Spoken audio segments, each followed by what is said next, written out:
இங்க ஹீரோயினும் அடிக்கிற மழையில அவங்க வீட்டுக்குள்ள தனியா இருக்காங்க. அப்ப ஜெயில்லேருந்து தப்பிச்ச 3 கைதிங்க ஹீரோயின் வீட்டுக்குள்ள எகிறி குதிச்சு ஹீரோயின மிரட்டி, "நான் வீட்டுக்குள்ள ஒளிஞ்சிருக்கோம். போலீஸ் வந்தா சொல்லக்கூடாதுன்னு" சொல்லிட்டு கப்போர்ட தொறக்குறாங்க. உள்ள பார்த்தா ஹீரோயினோட புருஷனும் செத்து போய் கீழ விழுந்து கிடக்குறான்.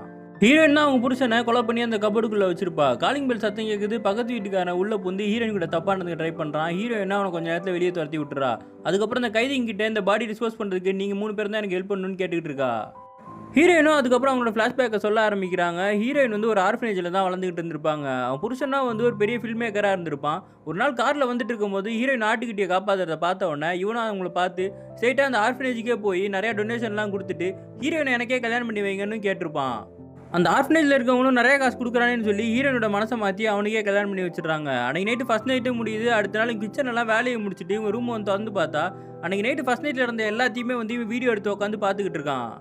ஹீரோயினும் புருஷன்கிட்ட சண்டை போட்டு இவ்வளோ சீப்பாக நடந்துக்கிறியா, இதுக்கப்புறம் நான் உன் கூட வாழ மாட்டேன்னு சொல்லிட்டு கிளம்பி போயிடுறாங்க. இவனும் சமாதானப்படுத்தி ஒரு ஹோட்டலுக்கு போய் சாப்பிட்டுட்டு இருக்கும்போது அப்போ ஹீரோனோட ஒரு ஃப்ரெண்டு ஒருத்தன் வந்து சர்ப்ரைஸ் பண்ணுறான். அவங்க 2 பேரும் பேசிக்கிட்டு இருக்கும்போது புருஷன்காரனும் டென்ஷன் ஆயிடுறான். நீ யாரா நடுவில் வந்திருக்க சம்மந்தமே இல்லாமன்னு சொன்ன உடனே இவங்களுக்குள்ள சண்டையாயிருது.